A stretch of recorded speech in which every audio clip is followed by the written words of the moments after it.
सहना भवतु सहनौ भुनक्तु सह वीर्यं करवावहै तेजस्विनावधीतमस्तु मा विद्विषावहै।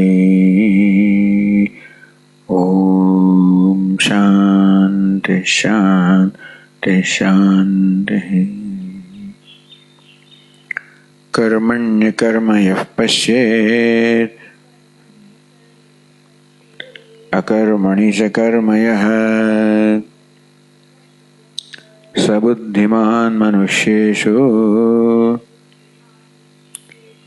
स युक्तः कृत्स्न कर्म कृत।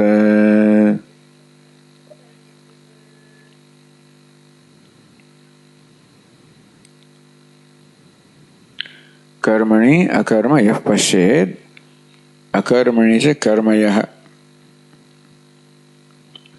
And this discussion you already heard. Again, to briefly summarize, as far as the literal meaning of these words is concerned, one who sees inaction in action, and action in inaction, it looks like the Lord is asking us to do what is contrary to the things. Because action is action. Action is performed at the level of body, the level of speech, at the level of mind. Chalanatmakam karma. Thus any movement of the body, speech, mind, or together is called action. Within action, which is the opposite of this, where there is no movement of body, no movement of mind, no movement even of thought, that can be called inaction.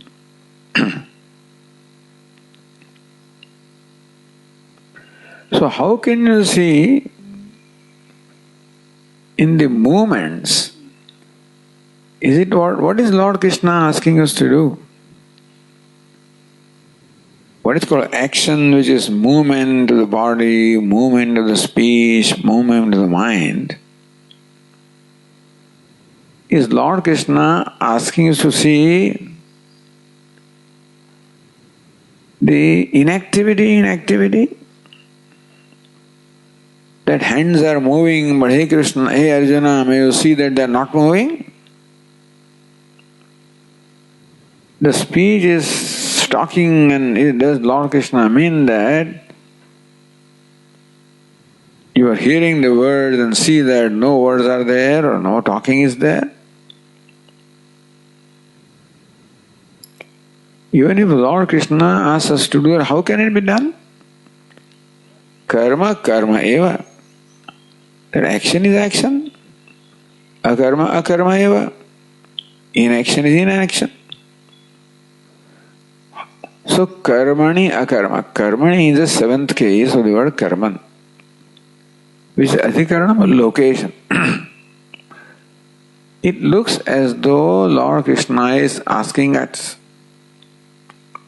to see in action where the action is. Which means Lord Krishna seems to be asking us to see in action and action the same locus. Karmani akarmaya pashyet. And similarly, akarmani cha karmaya. The akarmani is seventh case, the locative case. So may you see action in inaction.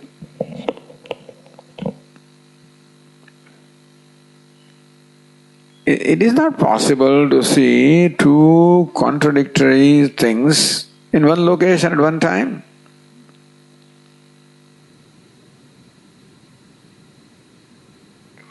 Unless those two things belong to two different locuses. that action belongs to one locus, inaction belongs to another locus, and both of them are together. Both of them are experienced by you simultaneously. Then it may be possible to see this. Action belongs to something, inaction belongs to something else. And both of them are there at the same time. Then it is possible to see that whereas one thing is performing action, other thing is free from action. So coming back to buddhi, doing viveka or discrimination, separating, the reason why the action and inaction appear contradictory to us. How can action and inaction obtain in the same location? This is what is a question that arises in us, is because where there are two, we are seeing one. Two entities are involved. One entity is actionless, other entity is performing action. To act is the nature of one entity, and to be actionless is the nature of another entity. And both these entities exist simultaneously.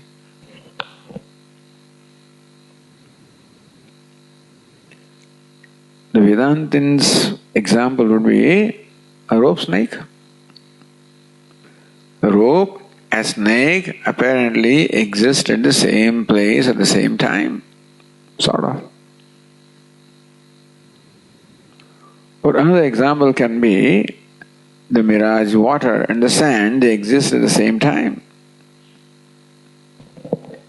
Seeing the water in the waterless, somebody can say. Seeing the water in the waterless. Now if water and waterlessness are thought to be belonging to the same location, then this is not possible. One thing cannot be simultaneously with water and water being waterless. But if there are two entities, of which one is waterless and other has water, supposedly, then it may be possible to see the waterless in the water. See the waterless in the water. Now we understand what it means. That waterless is a desert, which is the adhishthanam, substratum. And what is the mirage water? Which is a kalpana, imagination of superimposition. So adhishthanam and adhyaropa. The superimposition exists in the same place where the adhishthanam, substratum exists. Because the superimposition derives its existence from the substratum.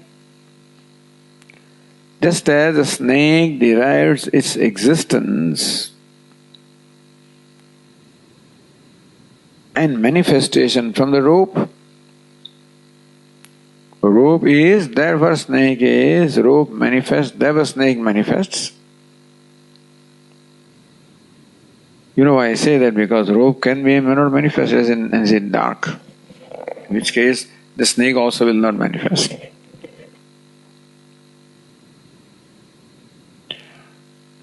So thus these two things, the snake, snakeness and snakelessness, See the snake less in the snake, or see the snake less where the snake is. See the water less where you see the water. How is it possible, Swamiji? That is because you are experiencing the waterless even when you are experiencing the mirage water. You are experiencing the snakeless rope even when you are experiencing the superimposition of snake. Because the Vedantic teacher would explain that when we say, I am Sarpaha, this is a snake, then I am, this is, belongs to the rope. Because the snake derives its isness from the rope. Rope is, snake is, because rope is. Rope is whether the snake is there or not. But snake is only when the rope is. Meaning that snake enjoys dependent existence and rope enjoys independent existence. So in Vedanta, the independent existence is called Satyam and dependent existence is called Mithya. So snake is Mithya, apparent, appearing to be there, appearing to enjoy existence, whereas rope is Satyam, enjoying its own independent existence.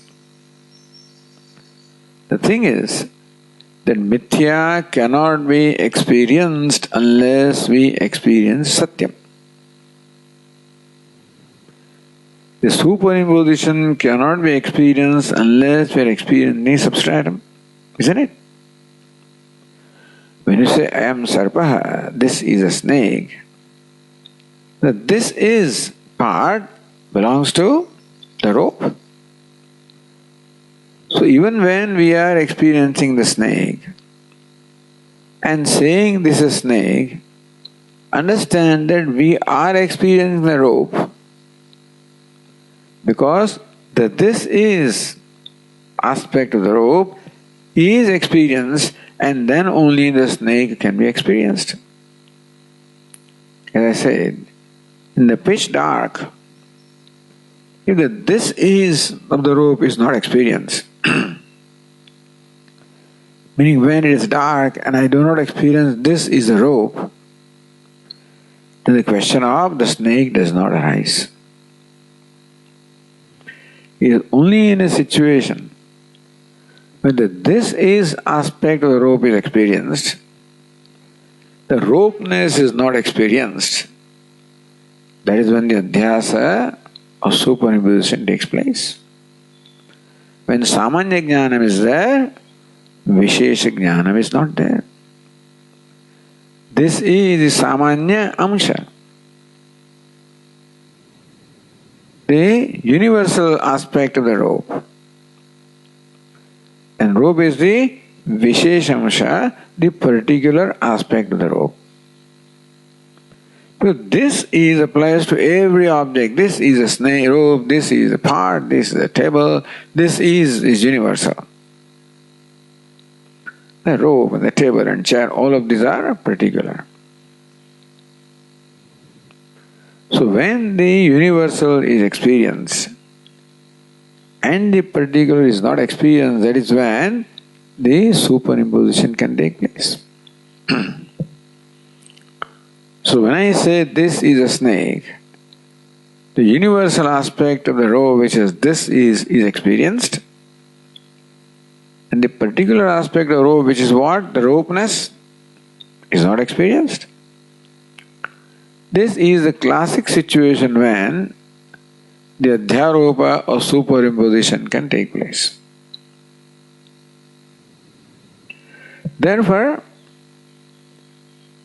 the snake and snakeness, both of them exist in the same place, understand? Isn't it so? Rope is snakeless. So when somebody says, see the snakeless in the snake, not in the snake, where the snake is, or what the snake is, that we call Vishaya Saptami. Appreciate. So when you say, see the snake less in the snake, that will be the Adhikana Saptami. But see the snake as snakeless, you follow? See the snake as the snakeless. Meaning, see the snake as a rope. That we would call a Vishaya Saptami. Where snake is a Vishaya. Rope also is Vishaya. See the snake as the rope. Because when I am suffering from a delusion that, hey, this is a snake, and somebody wants to enlighten me about the true nature of that entity, then say, Swamiji, there's no snake there. See the rope. See the snake as the rope. Not only say this is rope, because that also may not be enough. This is a rope. I may say this is rope, but still the snake may be there in my mind because snake also is there. So proper way of communication would be, Swamiji, what you look upon as snake is the rope, is rope. So see the snake as the rope. See the snake as a snakeless.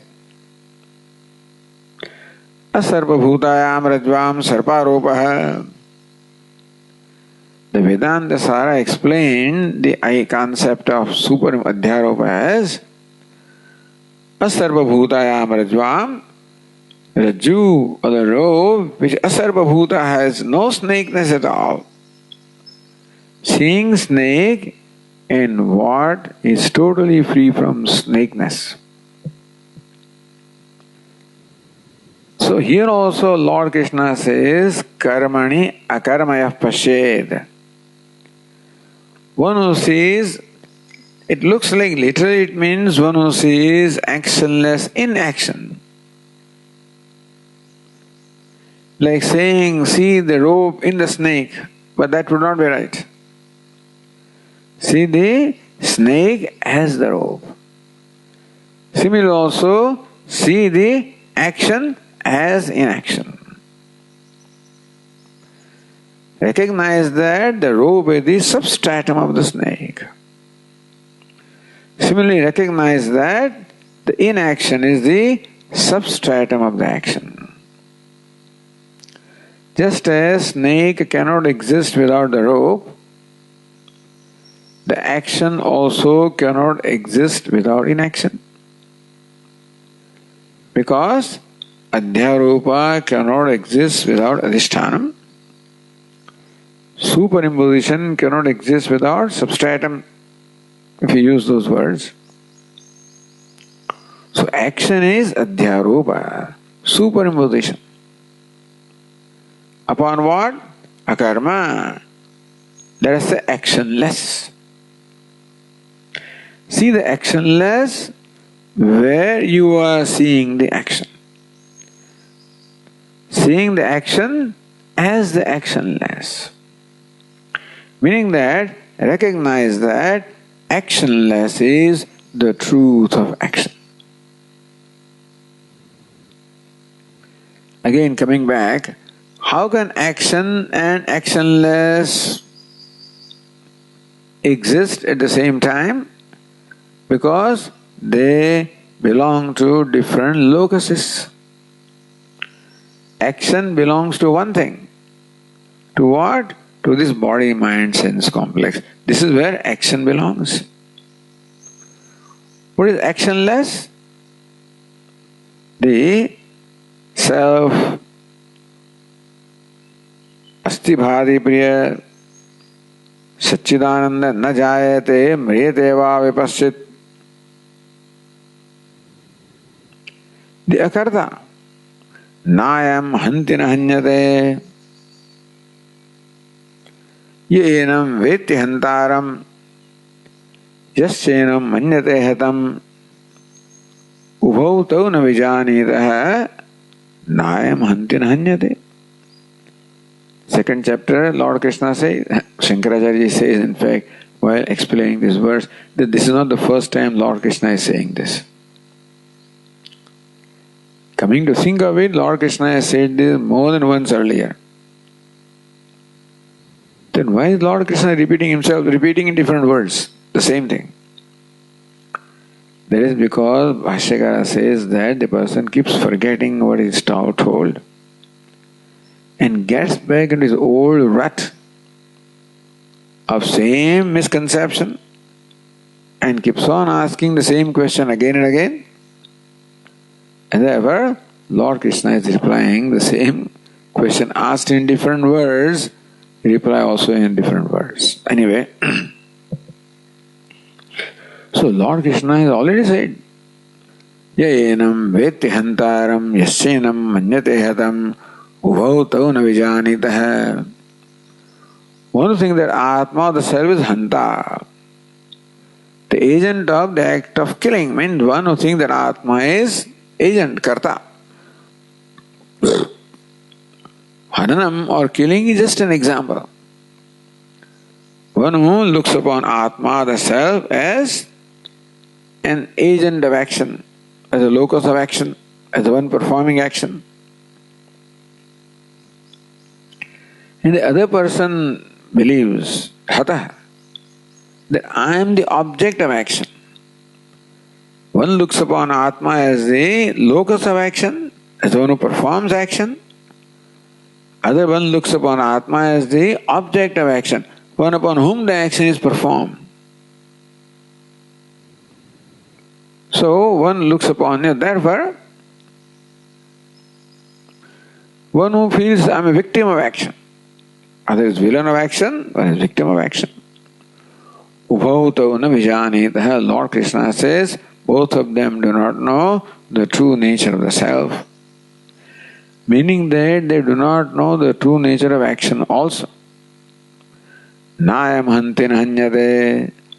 Ayam atma na hanti na hanyate. This self does not kill, meaning that self does not perform any action. Self is actionless. No kartrutva. Na hanyate is not killed, meaning that Atma does not become the object of action also, is not the bhokta, that also is said there. Atma is akarta, abhokta. So here when Lord Krishna uses the word akarma, it is in the sense of akarta. Karta means one who performs action. Akarta doesn't mean one who does not perform action. One who is actionless, that's called akarta. One who does not perform action is called nishkriya. Means that fellow doesn't do anything or doesn't do something. But here is one who cannot do anything, who never does anything. Akarta means one who never does anything, is never a karta. That is why the good translation of akarma would be actionless rather than inactive. Usually the word inactive is used for a person who is active also and right now is inactive. But actionless means that one is never active. Karmani akarmayah pashed. In the action, one who sees the actionless. Who is actionless? Atma is actionless. What is the status of Atma? It is substratum. Because action can be performed only by one that is capable of performing action. Then also Lord Krishna has said earlier, Prakrutehe kriyamanani gunaihi karmani sarvashah ahankara vimudhatma kartahamiti manyate. Prakrutehe gunaihi vikaraihi. By the guna or modifications of Prakriti, modifications of the matter. And what are those modifications? The body, speech, mind, this upadhi is the modification of prakriti. Prakrute kriyamanani gunehi karmani sarvashah.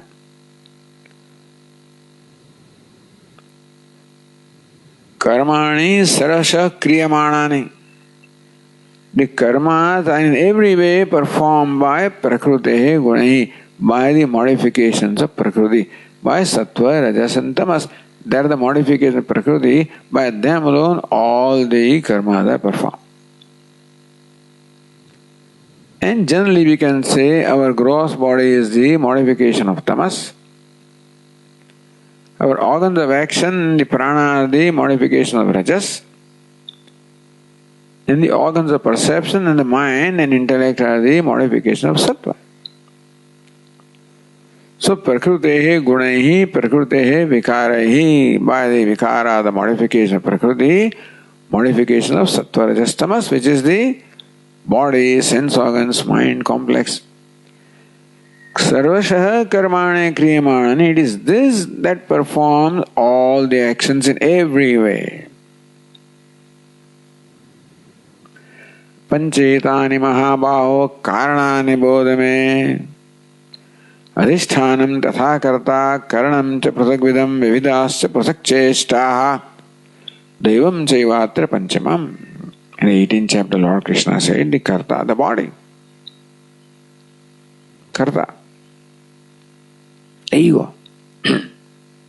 Sense organs. Various movements of organs. And Devam, the Adhishthan Devata.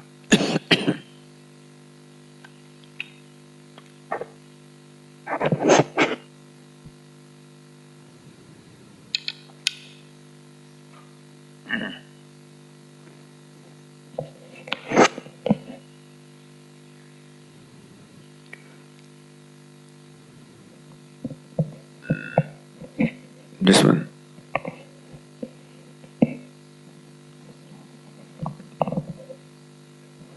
Chashman Kare.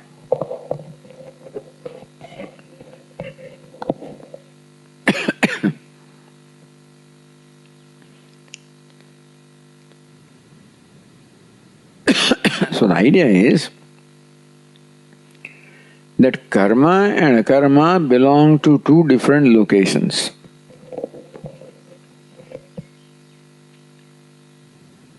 Ahankara vimudhatma kartahamiti manyate. So one who identifies with the modification of the prakriti, one who identifies with the body, mind, sense complex, and then the actions performed by the body, by the speech, by the mind, by the sense organs. Because of identification, this person says, Kartaham, I am performing those actions.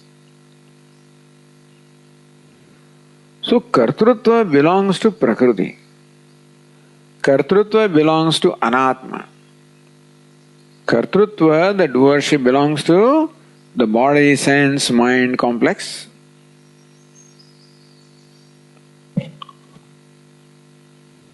Naim hanti nahanyate. Atma does not perform any action, nor does it become the object of action. Atma is actionless in nature. But then this Prakriti cannot exist independent of Atma. Prakriti being what we call Mithya, Mithya cannot exist independent of the Satyam or substratum. So even though Prakriti performs actions all right, even though the snake appears all right, but just as the snake derives its satta sphurti,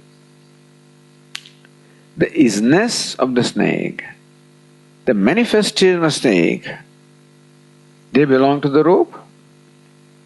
So also isness of the Prakriti, the manifestation of Prakriti or matter,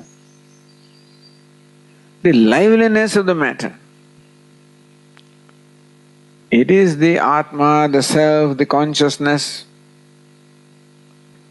which by its very presence enlivens the Prakriti, enlivens the matter. Which is how the Prakriti or the matter or the personality gains the ability to do things. Shrutrasya shrutram manasa manaha vacho vacham. There is a Shrotrendra, all right, but there is a Shrotram. The ear of the ear, meaning that because of which the ear is able to perform its functions. Manasaha manaha.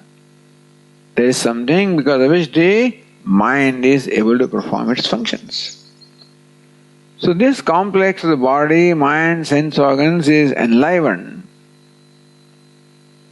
And because of being enlivened, is able to perform its actions. Is because of the presence of the Atma, presence of the Self. In that sense, you can say the Self has a role to play in action, no doubt about that. That nothing can exist, nothing can manifest, nothing can do anything without the presence of the Self. At the same time, the Self does not do anything. Naiva kinchit karometi yukto manyeta tattvavid. Tattvavid, the wise person, knower of truth. Yukta, the yogi. Manyeta, he knows. Naiva kinchit karometi, because he is identified with Atma. And so he says, Naiva kinchit karometi, I do not do anything. Then who does things? Pashyan, Shrunvan, Sprushan, Jigran. Pashyan while seeing, Shrunvan while hearing, Sprushan while touching, Jigran while smelling, eating, drinking, walking, talking, sleeping, breathing. He appears to perform all these actions and still says, I do not do anything. Then who performs all these actions? Indriyani indriyartheshu vartante. The sense organs interact with their corresponding sense objects, that is called action. All this takes place in my presence. So yes, Atma is very much present where Anatma or the Prakriti is. Atma is very much present where the karma is taking place. It is because of the presence of Atma, because of the manifestation of Atma, because of the consciousness that Atma is, that karma becomes possible at all on the part of Prakriti. But Kartrutvam belongs to Prakriti. In case of our own self, we can say that our body, mind, sense complex, which we can call personality, is Prakriti. And enlivening this Prakriti, imparting the existence and manifestation to this personality, is the person, the self, the consciousness. So this is where the confusion happens in person. That's called ignorance. Because of ignorance, that is what we call the adhyaropa superimposition. What belongs to Prakriti is superimposed and thought to belong to Atma, the self or the consciousness. So whereas Kartrutvam, doership is in Prakriti, is in the body, mind, sense complex. Actions all belong to Prakriti or the personality. But somehow, ignorance makes me superimpose what belongs to Prakriti upon the Purusha, upon the self. This is called ignorance.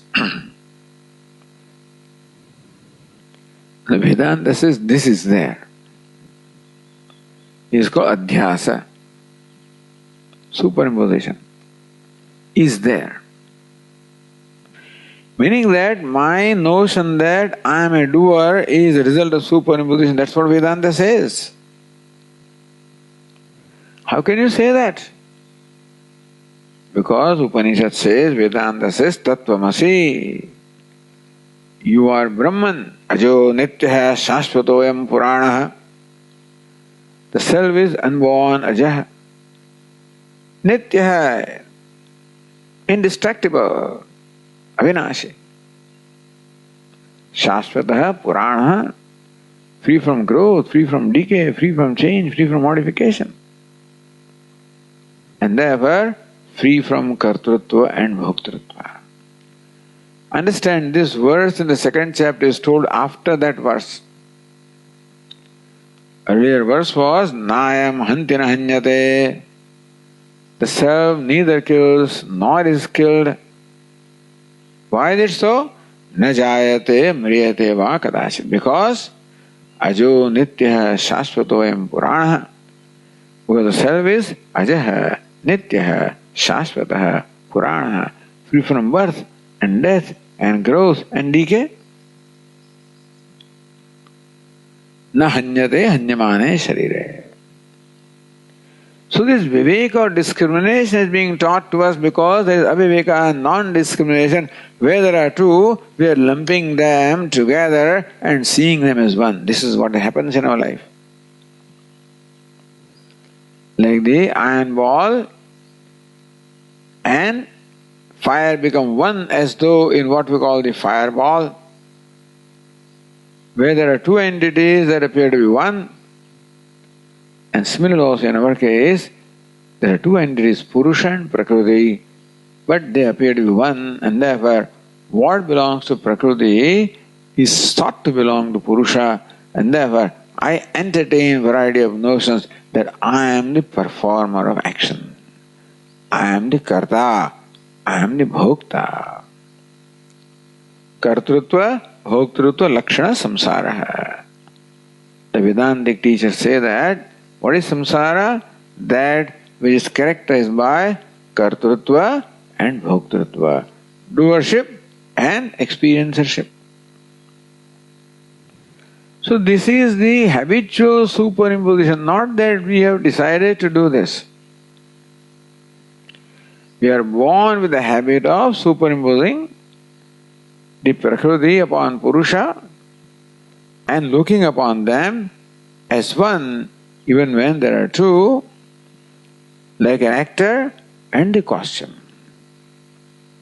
If that two are not known, then someone may think that this individual is a beggar. Whereas beggar in reality is the union of the actor and the costume. So one who sees a wealthy in the beggar. No, wealthy and beggar are mutually exclusive. How can you see two in one? Only when they belong to two different locuses. That the beggar belongs to the costume and the wealthy belongs to the actor. And therefore, this superimposition, confusion can take place, is taking place. And unfortunately, this is creating a lot of problems for us. There are many other confusions or even delusions in our life. And we can very well live the life without those stuff or that stuff also. So many delusions do not bother us.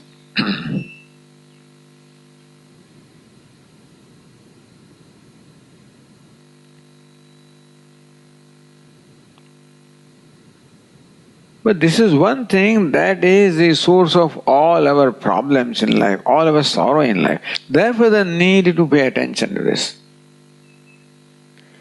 Whether the sun is steady and the earth is rotating, whether we have that confusion, may not matter. We can live our life without any problem, as best as we know. There are so many things that we do not know wrongly in this life. And still life goes on. But this is one delusion, which is responsible for all the sorrow in our life, which deprives us of the fullness which is our nature. As we are, we should be feeling the fullness, the happiness, freedom constantly. That's our nature. And there is something that denies us that. Not only denies us the freedom that we are, on the contrary, creates the notion of bondage where there is freedom. Creates the notion of unhappiness where there is happiness. Creates altogether contradictory notions, and therefore to resolve this confusion or delusion is very important, and most important and only important thing, Vedanta would say. And therefore this is addressed again and again.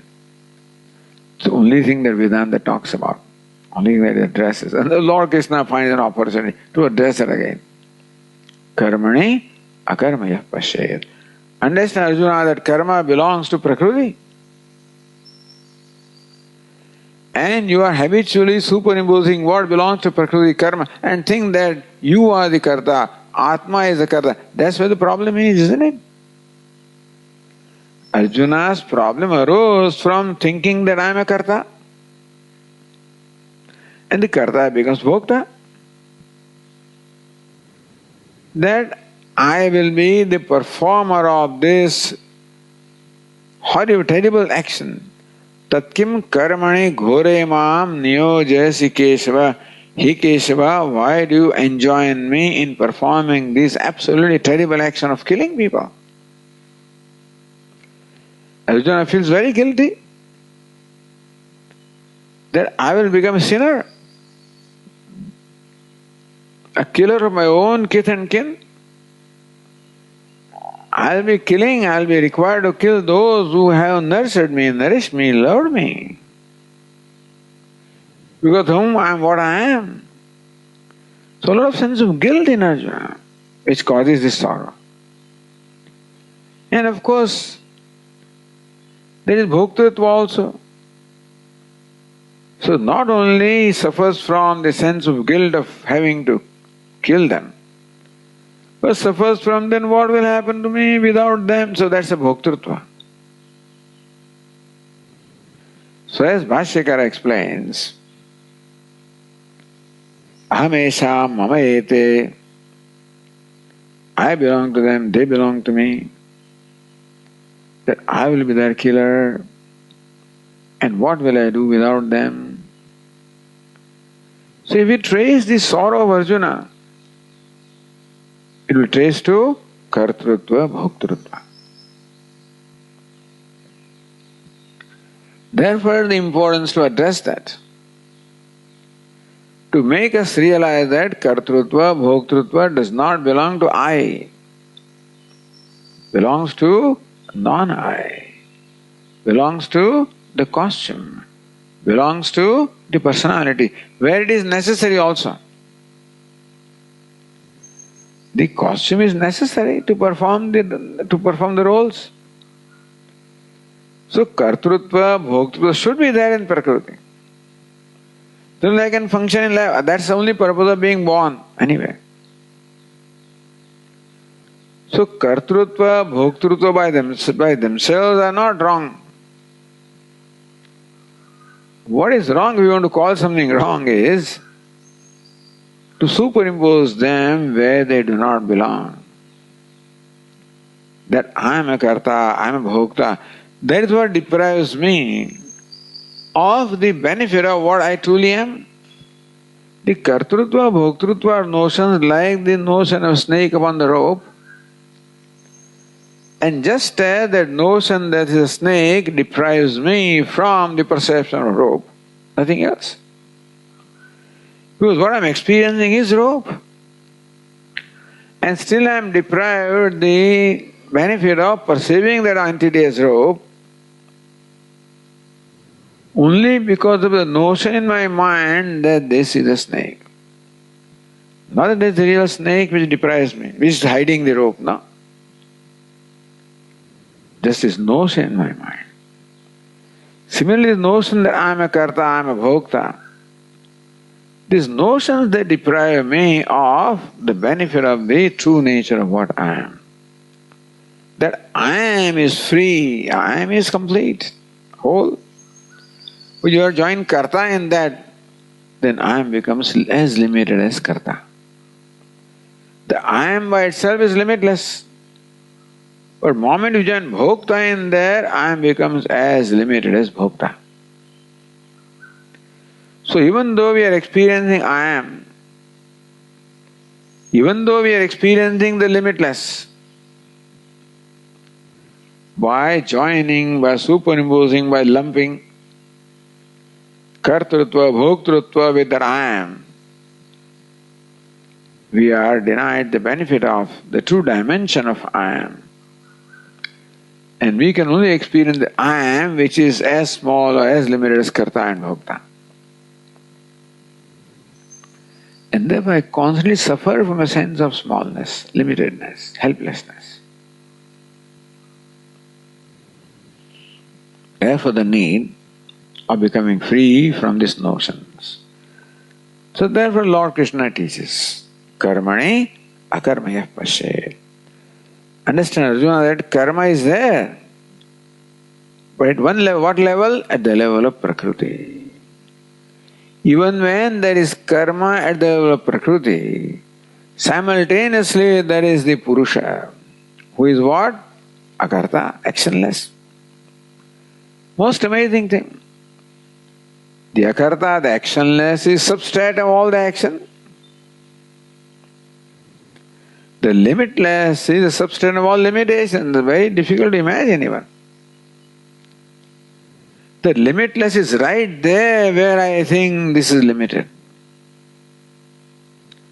The actionless is right there where I think there is action. The rope is right there where, or the snakeless is right there where I think there is snake. The waterless is right there where I think there is water. It's a matter of training our eyes. So look at the action and train your eyes to what? Action can be there only when isness is there, asti is there, bhati is there. And therefore, the limitless is there. Thus, action can become, if properly understood and properly meditated upon. A simpler example is just as a pot can become the means of my meditating upon the clay, or an ornament can become the means of my meditating upon the gold. The simpler example we accept. Meditating upon Astipad is not as simple as meditating upon the gold, but still. Just as I cannot experience an ornament without the gold, cannot experience a pot without the clay, I cannot experience karma without the akarma. So then it's a matter of focusing our mind. Arjuna, see that karma is because of akarma.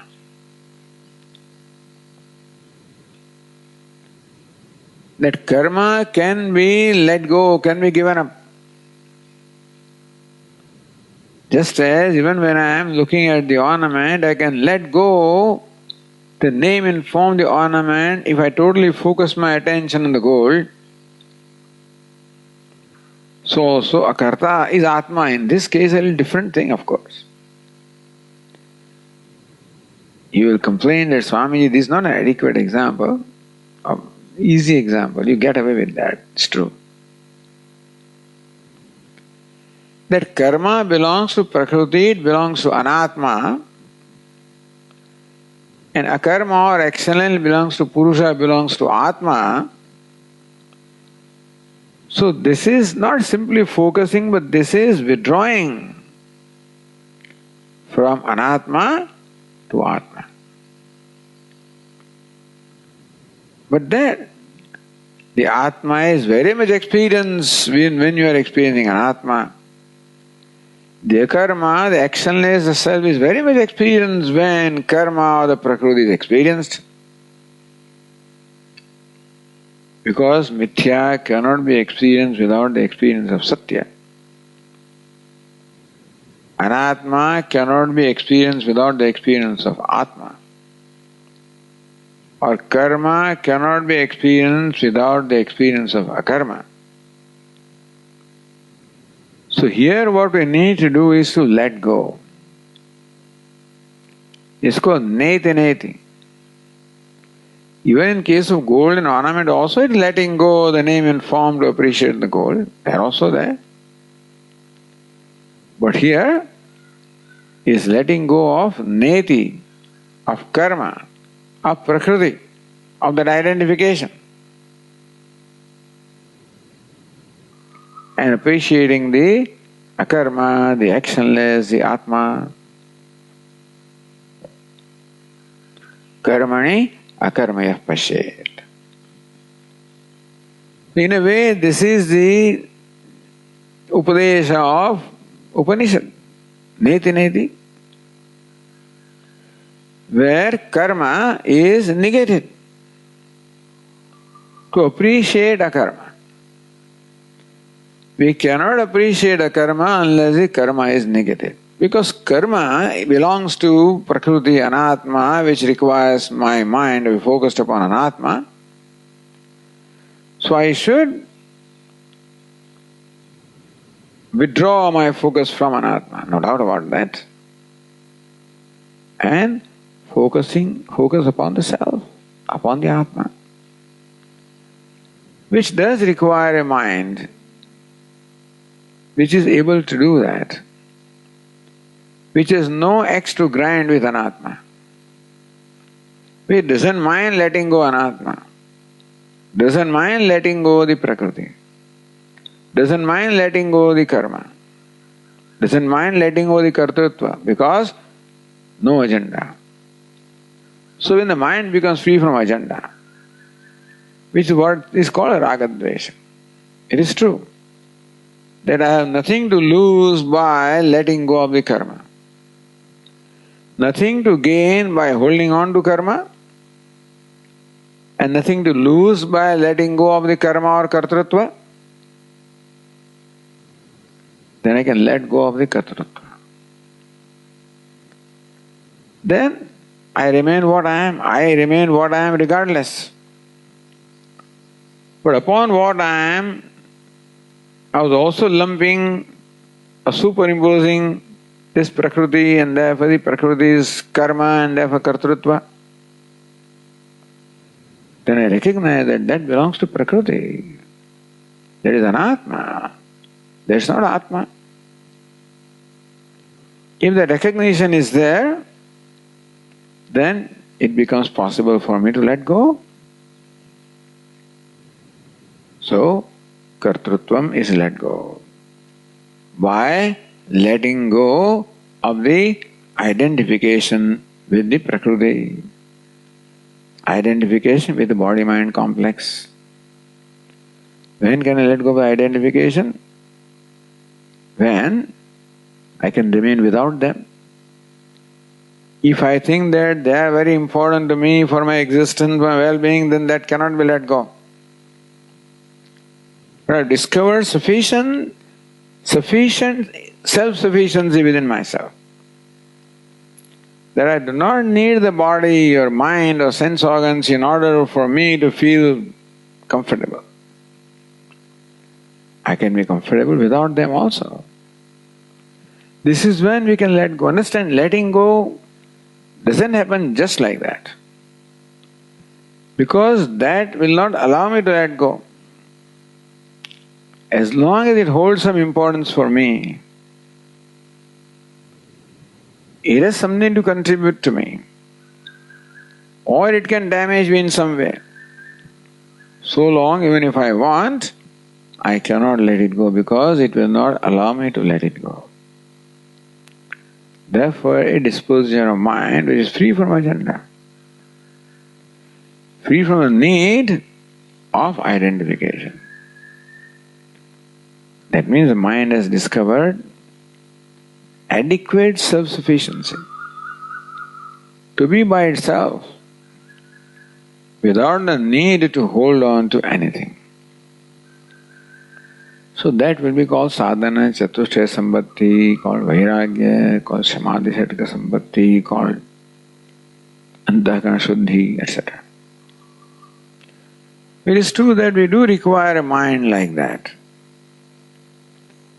But in that case, with that, is letting go. Letting go of something which I am holding on to because of ignorance. And ignorance has created a wrong value for this Prakriti, where I have been thinking that my existence depends upon my body, I am there because the body is, etc., etc. When sufficient freedom has been discovered, then I can let go. Karmani akarmayah pashet. Akarma means Atma. So where karma is, one sees akarma. Or one recognizes that the truth of karma is an akarma or actionless. Or one lets go of the karma and sees the self as actionless. And recognizes that actionless is very much there even when action is. That actionless is not opposed to action. It is ignorance that only causes them lumping together. But then I realize that the action belongs to Prakriti. And Prakriti does not in any way affect the self or Atma, meaning that action of Prakriti does not create a sense of doership in Atma. I can remain akarta, actionless, even when Prakriti is acting. This is what Lord Krishna wants ultimately. When we recognize that the self is actionless and action belongs to Prakriti, that even then the Prakriti is performing action. The self remains actionless, it remains free, it remains complete. In that case, I have no problem with action at all, because performance of action does not in any way deprive me of the actionlessness, the freedom that I am, because they belong to different locuses. The actionless is Paramadika Satta, which is not opposed to Vyavarika Satta, which is action. When we are lumping them together, then one may be opposed to the other. Therefore, I don't want to perform action because action is a burden to me. When I see myself as independent of action, action is not a burden to me. Gata sangasya muktasya jnana vasya chetasaha yajnaya charatah karma samagram praviliyate. Lord Krishna will say all that in the following verses. But this is what Lord Krishna is teaching. Karmani akarmayah pashet. Akarmani to karma is simple. Because karma and akarma both belong to Prakriti. In fact, Atma should not be called actionless also. Atma it transcends ideas of action and inaction both. Action and inaction both belong to Prakriti. Therefore, as Bhashyakara explains here, when do I say I am not doing anything? This conclusion or notion on my part that I am not doing anything also arises from identification with Prakriti. When I say I am doing something, that also arises from identification with Prakriti, because it is Prakriti that does things. And similarly, when I say I am not doing anything, that is also the result of identification with Prakriti, because it is Prakriti that does not do things. What will not do something? That which was doing earlier now does not do. So not doing also belongs where doing was. So Prakriti was doing and Prakriti is not doing. Formerly when Prakriti was doing, I said I am doing. Now Prakriti is not doing, I say I am not doing. So this notion of I am not doing also arises from identification with Prakriti. Because not doing also belongs to Prakriti. And therefore, Lord Krishna says that when you say I am not doing something, when do you say that? When Prakriti is not doing something. When will that happen? When you control the Prakriti to such an extent that Prakriti is prevented from doing something. Because doing is the nature of Prakriti. Doing is the nature of body, mind, sense complex. And you restrain the body, restrain the sense organ, restrain the mind to such a point that they are now inactive. Meaning that they are prevented from the natural nature of doing things. Therefore, a person who is not doing something is a person who has prevented the Prakriti from his nature of doing. So he is performing action of restraining the Prakriti, understand? For example, on a slope, it is the nature of a motor car or a vehicle to slide down. Now you see a car in the middle of the slope, held in action, held motionless. Then you know that this person is applying brake because it is nature of the vehicle to slide. And to keep it in non-sliding requires you to apply brake. So there is an action of applying brake. Similarly also in not doing something, an action of applying brake is involved. Because by nature Prakriti wants to do things. So Lord Krishna says, akarmani cha karmaya. Akarma means inaction, which is the nature of Prakriti. And when Prakriti does not do something, which means that there is a restraint involved in preventing the Prakriti from its nature of doing things, so there is action of the nature of restraint involved even when I say, I do not do anything. So therefore Lord Krishna says, akarmani cha karma. Akarmani means akarma also belongs to Prakriti. Inactivity, recognize that. In inactivity also, some will is involved in preventing the Prakriti from its naturally performing action.